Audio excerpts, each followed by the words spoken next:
Bagaimana jika seseorang beribadah tapi masih rajin melakukan hal-hal yang dilarang seperti merokok dan menganggap merokok adalah hal yang biasa, meski dia tahu kalau hal itu haram di dalam agama? Manusia tidak ada yang sempurna, saudaraku. Jadi jangan Anda melihat seseorang itu harus sempurna. Barangkali keimanannya masih lemah. Tidak ada kaitan rokok dia dengan ibadah dia. Ibadah dia insya Allah kalau dia jalankan ikhlas sesuai dengan tuntunan Rasulullah SAW diterima.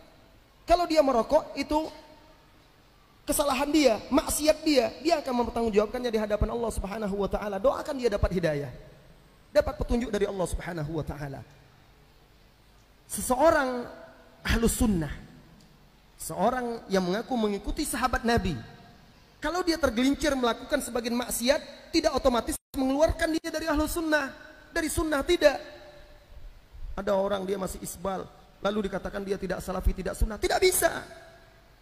Itu maksiat, bukan barometer dan tolak ukur seseorang itu salaf tidak salafnya. Yang mengeluarkan seseorang itu bid'ah misalnya, itu bisa mengeluarkan dari jalur salafus saleh. Bid'ah dalam akidah atau kesyirikan. Kalau maksiat beda. Kalau dia melanggar larangan-larangan Allah itu beda. Maksiat dengan bid'ah beda. Bid'ah itu perkara yang dibuat-buat di dalam agama. Dan seseorang bisa tergelincir dalam maksiat. Sekuat apapun ilmunya, sekuat apapun imannya, dia bisa tergelincir. Karena manusia itu khata, gudang dosa, banyak melakukan dosa, bisa keliru dan bisa khilaf. Nah barangkali saudara kita ini masih merokok, memang belum ada motivasi yang kuat, belum dapat hidayah dia, maka terus nasihati dia, ingatkan dia dan doakan dia. Tapi kita tidak menjustis dia bahwa dia keluar dari jalan yang lurus. Dan ingat, dosa itu pun bertingkat-tingkat. Lihat bagaimana Rasulullah SAW mensikapi seorang sahabat yang melakukan dosa lebih parah lagi daripada merokok. Jangan, wah apa jenggotan masih merokok. Ya memang salah, tapi tidak perlu dihujat-hujat, tapi dinasihati. Karena berhenti merokok itu berat. Anda kan sudah merasakannya susah berhenti merokok itu. Beri waktu dia untuk mendapatkan ilmu. Doakan dia. Rasulullah SAW bahkan pernah menangkap sahabat yang mabuk. Sudah berulang kali dia tertangkap dan dicambuk. Tertangkap lagi dia, mabuk. Sehingga dicambuk. Yang salah tetap salah, harus dihukum. Ketika dia dicambuk itu ada salah seorang sahabat melaknatnya.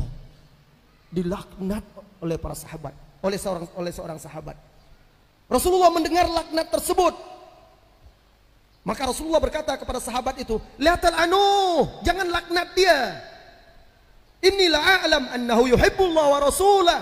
Saya tahu dia ini sekalipun mabuk, saya tahu dia sebenarnya mencintai Allah dan Rasulnya. Apalagi merokok cuma kan. Dijadikan pula itu sebagai tolak ukur barometer orang itu taat atau tidak.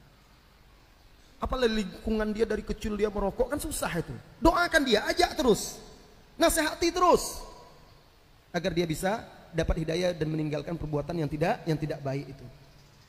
Jangan laknat dia, kata Rasulullah SAW.